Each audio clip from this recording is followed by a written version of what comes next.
Hello friends, ವೀಣಾಸ್ ಕಿಚನ್ಗೆ ಸ್ವಾಗತ. ಇವಾಗ ಕಾಟು ಮಾವಿನ ಹಣ್ಣಿನ ಸೀಸನ್ ಶುರುವಾಗಿದೆ ಅಲ್ವಾ. ಈ ಹಣ್ಣನ್ನ ಉಪಯೋಗಿಸ್ಕೊಂಡ್ಬಿಟ್ಟು ಒಂದು ರುಚಿಕರವಾದಂತಹ ಗೊಜ್ಜನ್ನ ಹೇಗೆ ಮಾಡೋದು ಅಂತ ತೋರಿಸ್ಕೊಡ್ತಾ ಇದ್ದೀನಿ. ಎಷ್ಟೊಂದು ಕಾಟು ಮಾವಿನ ಹಣ್ಣುಗಳು ಸಿಕ್ಕಿದೆ ನೋಡಿ. ಈ ಹಣ್ಣುಗಳನ್ನೆಲ್ಲ ಉಪಯೋಗಿಸ್ಕೊಂಡ್ಬಿಟ್ಟು ಒಂದು ರುಚಿಕರವಾದಂತಹ ಒಂದು ಗೊಜ್ಜನ್ನ ಹೇಗೆ ಮಾಡೋದು ಅಂತ ತೋರಿಸ್ಕೊಡ್ತಾ ಇದ್ದೀನಿ. ನೋಡ್ಕೊಂಬರೋಣ ಬನ್ನಿ. ಮೊದಲು ನಾವು ಈ ಹಣ್ಣುಗಳಿಗೆ ನೀರನ್ನೆಲ್ಲ ಹಾಕಿ ಚೆನ್ನಾಗಿ ಈ ಹಣ್ಣನ್ನೆಲ್ಲ ತೊಳ್ಕೊಳ್ಳೋಣ. ಇದರಲ್ಲಿ ಮಣ್ಣೆಲ್ಲ ಜಾಸ್ತಿ ಇರುತ್ತೆ, ಹಾಗಾಗಿ ಕೆಳಗಡೆ ಬಿದ್ದಿರತ್ತಲ್ವ. ಚೆನ್ನಾಗಿ ತೊಳೆದು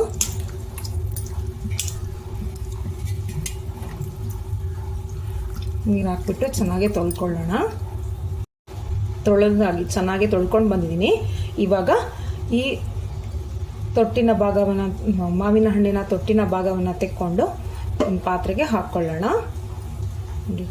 ಈ ಸೊನೆ ಭಾಗನೆಲ್ಲ ತೆಕ್ಕೋಬೇಕು.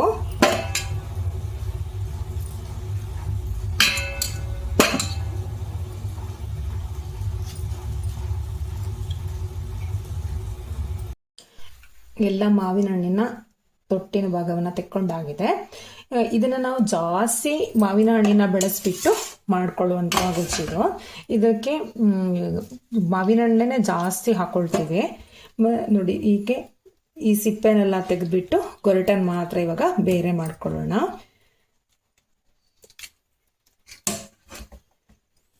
ಹೀಗೆ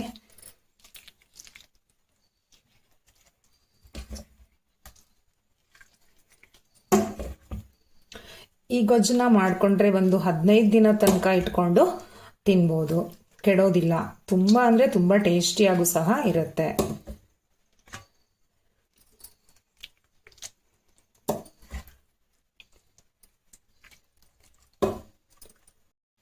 ಈ ಮಾವಿನ ಹಣ್ಣಿನ ಬೇರೆ ಮತ್ತು ಸಿಪ್ಪೆ ಬೇರೆ ಮಾಡ್ಕೊಂಡಿದ್ದೀನಿ.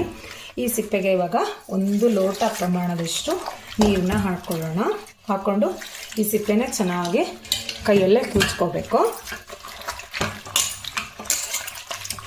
ಇದರಲ್ಲಿ ಸಿಪ್ಪೆಯಲ್ಲೂ ಸಹ ಮಾವಿನ ಹಣ್ಣಿನ ರಸ ಎಲ್ಲ ಇರುತ್ತಲ್ವ, ಹಾಗಾಗಿ ಇದನ್ನು ಚೆನ್ನಾಗಿ ಕಿಚ್ಕೊಂಡು ನಾವು ಈ ಮಾವಿನ ಹಣ್ಣಿನ ಗೊರಟಕ್ಕೆ ಸೇರಿಸ್ಕೊಳ್ಳೋಣ.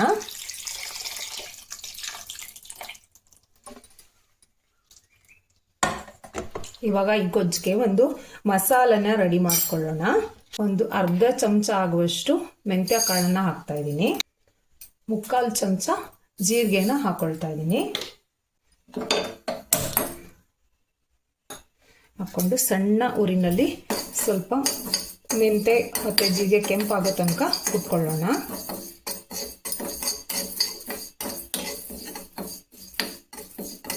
ಎಣ್ಣೆ ಹಾಕ್ದೇನೆ ಹಾಗೇನೆ ಹುರ್ಕೋಬೇಕಾಗತ್ತೆ. ಇದನ್ನು ಮೆಂತೆ ಮತ್ತು ಜೀರಿಗೆ ಸ್ವಲ್ಪ ಕಲರ್ ಚೇಂಜ್ ಆಗ್ತಾ ಬರುವಾಗಲೇ ಒಂದು 4 ಬ್ಯಾಡಗಿ ಮೆಣಸನ್ನ ತೊಗೊಂಡಿದ್ದೀನಿ.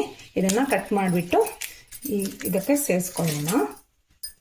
ಮತ್ತು ಸ್ವಲ್ಪ ಪ್ರಮಾಣದ ಹಿಂಗನ್ನು ಹಾಕ್ಕೋಬೇಕಾಗತ್ತೆ.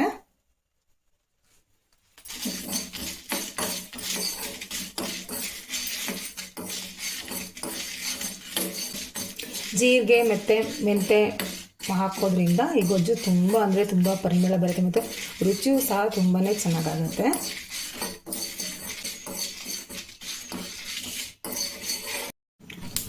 ಜೀರಿಗೆ ಮೆಂತೆ ಎಲ್ಲ ಚೆನ್ನಾಗಿ ಕೆಂಪುಗೆ ಉಟ್ಕೊಂಡಾಗಿದೆ. ಇದನ್ನು ಒಳ್ಳೆ ಆಫ್ ಮಾಡ್ಕೊಂಡು ಇವಾಗ ಮಿಕ್ಸಿ ಮಾಡ್ಕೊಂಡು ಬರೋಣ. ನೀರು ಹಾಕದೆ ಹಾಗೇ ಪೌಡ್ರ್ ಮಾಡ್ಕೊಂಡು ಬರೋಣ.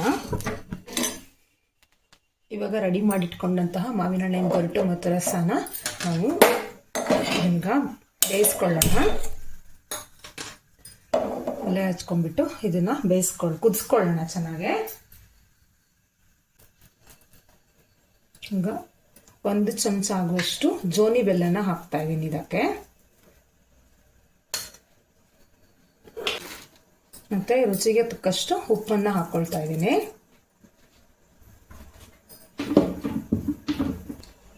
ಇದು ಬೆಲ್ಲ ಮತ್ತು ಉಪ್ಪು ಚೆನ್ನಾಗಿ ಮಿಕ್ಸ್ ಆದ ನಂತರ ಮಾಡಿಟ್ಕೊಂಡಂತಹ ಖಾರನ ಹಾಕ್ಕೊಳ್ಳೋಣ.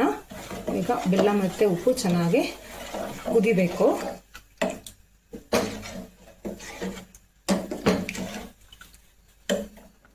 ನೋಡಿ ನಮ್ಮ ಮಾವಿನ ಹಣ್ಣಿನ ಗೊಜ್ಜು ಚೆನ್ನಾಗಿ ಕುದಿತಾ ಇದೆ ಅಲ್ವಾ. ಉಪ್ಪು ಬೆಲ್ಲ ಹಾಕ್ಕೊಂಡಿದೆ. ಇವಾಗ ನಾವು ಈ ಮೆಂತೆ ಮತ್ತು ಜೀರಿಗೆ ಪುಡಿ ಮತ್ತು ಮೆಣಸಿನ್ಕಾಯಿನ ಹಾಕ್ಕೊಂಡಿದ್ವಲ್ವಾ, ಆ ಪುಡಿನ ಈ ಗೊಜ್ಜಿಗೆ ಸೇರಿಸ್ಕೊಳ್ಳೋಣ.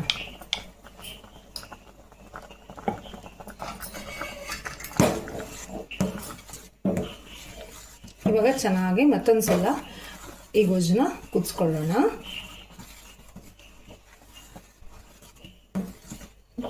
ನೋಡಿ ನಮ್ಮ ಮಾವಿನ ಹಣ್ಣಿನ ಗೊಜ್ಜು ರೆಡಿಯಾಗಿದೆ.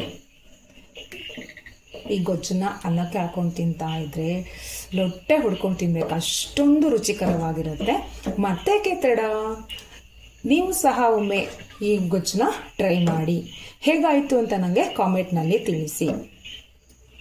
ಈ ವಿಡಿಯೋ ನಿಮಗೆ ಇಷ್ಟವಾದಲ್ಲಿ ಲೈಕ್ ಮಾಡಿ, ಶೇರ್ ಮಾಡಿ ಹಾಗೂ ನನ್ನ ಚಾನಲನ್ನು ಸಬ್ಸ್ಕ್ರೈಬ್ ಆಗಿ. Thank you.